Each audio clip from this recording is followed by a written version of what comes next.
दिसंबर की पहली सप्ताह की ये बात है। एक विदेश से एक लड़की दुबई घूमने के लिए आती है। जब वो दुबई घूम लेती है तो वो उसके मन में एक ख्याल आता है।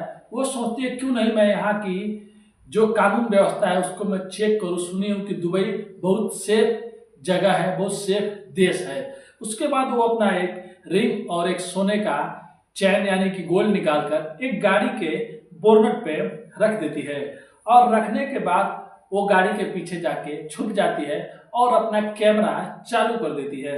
लगभग 30 मिनट तक वहां से सैकड़ों लोग गुजरते हैं, लेकिन कोई भी उस चैन को, उस रिंग को उठाने की कोशिश नहीं करते हैं।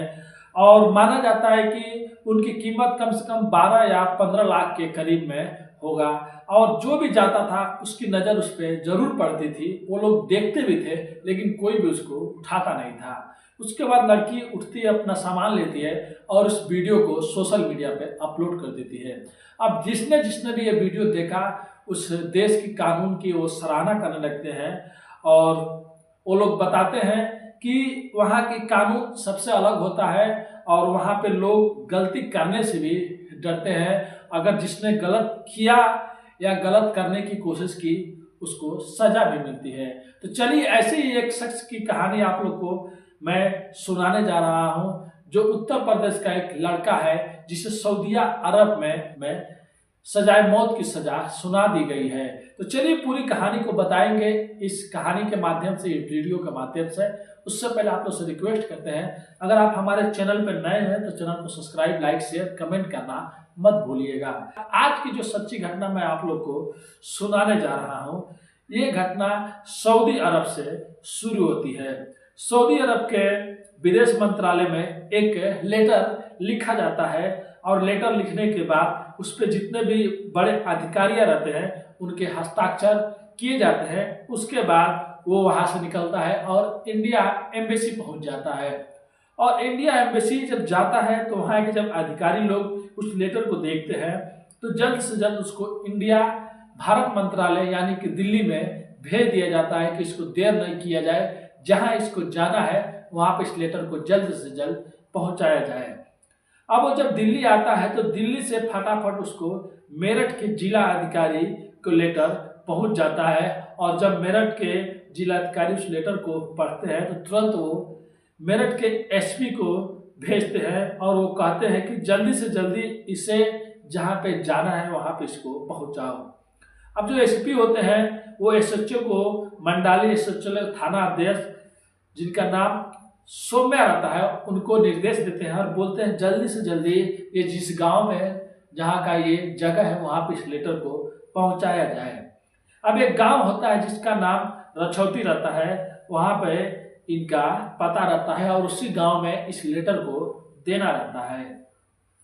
अब जो एसएचओ रहती है सौम्या, वो अपने पुलिस वालों, अपने साथियों के साथ में निकल जाती है और रछौटी गांव में जाने के बाद वो गांव के लोगों से पूछती है किसी का नाम जुबैर है क्या। अब लोग सोच में पड़ जाते हैं कि पुलिस क्यों पूछ रही है, क्योंकि आप लोग को भी मालूम होगा जब गांव में ऐसे पुलिस आती है तो हर कोई डर जाता है, शायद कोई घटना हुई हो, चाहे कुछ गलत हुआ होगा या कोई केस होगा। अब कई लोगों से जब पूछा जाता है किसी का नाम जुबैर है और उनके लड़के का नाम जैद है तो पता मिल जाता है। जब पुलिस वाले जब उनके घर पे जाते हैं और घर वाले पूछते हैं कि आखिर में बात क्या है और लेटर देते हैं, तब पुलिस वाले बताते हैं कि हम लोग एक ऐसा लेटर लेके आए हैं जो सऊदीया अरब से आया है और इसमें लिखा हुआ है कि आपके बेटे को सजाए मौत की सजा दे दी गई है। अगर आप लोग अपील करना चाहते हैं या कुछ करना चाहते हैं, प्रार्थना करना चाहते हैं या कुछ भी, तो आप लोग अपील कर सकते हैं उसकी सजा कम करने में या सजा माफ करने के लिए। अब घर वालों, गांव वाले, टोले वाले जो भी सुनते हैं सब कोई रोने पीटने लगते हैं। आखिर में क्या बात हो गया, क्यों इनके बेटे जैद को सऊदी अरब में मौत की सजा सुना दी गई है। अब जैद के घर पे रोना पीटना चालू हो जाता है और किसी को कुछ भी समझ में नहीं आता है आखिर में माजरा क्या है, क्या हुआ था, क्यों जैद के साथ में ऐसा कुछ हुआ।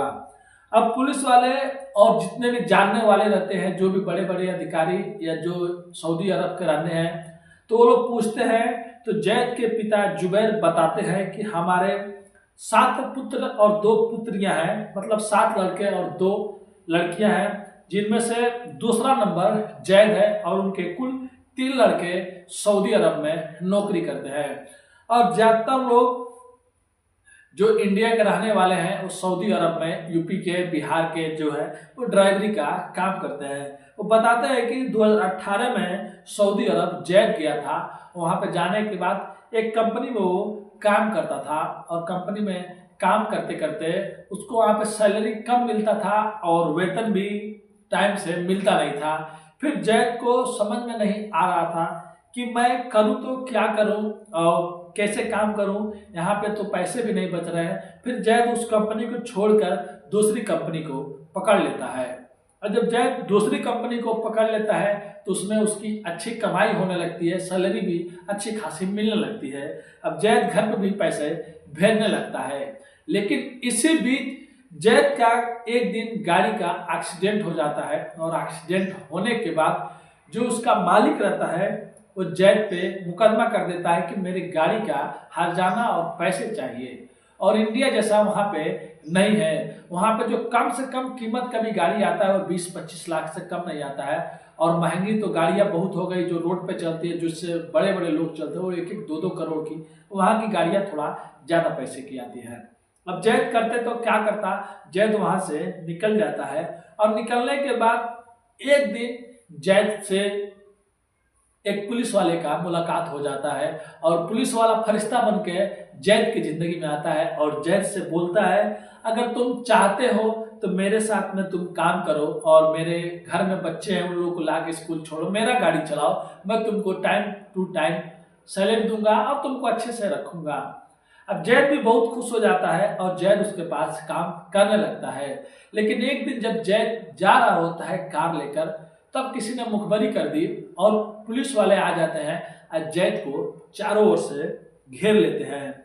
अब जैद को समझ में नहीं आता है कि आखिर में माजरा क्या है, पुलिस वाले मेरे को क्यों घेर रहे हैं। अब पुलिस वाले तुरंत जैद की गाड़ी की तलाशी करने लगते हैं, जिसमें से 2 बैग मिलता है नायलान के और बैग में से एक बैग जब खोला जाता है तो लगभग उसमें से 400 ग्राम नशीला पदार्थ मिलता है।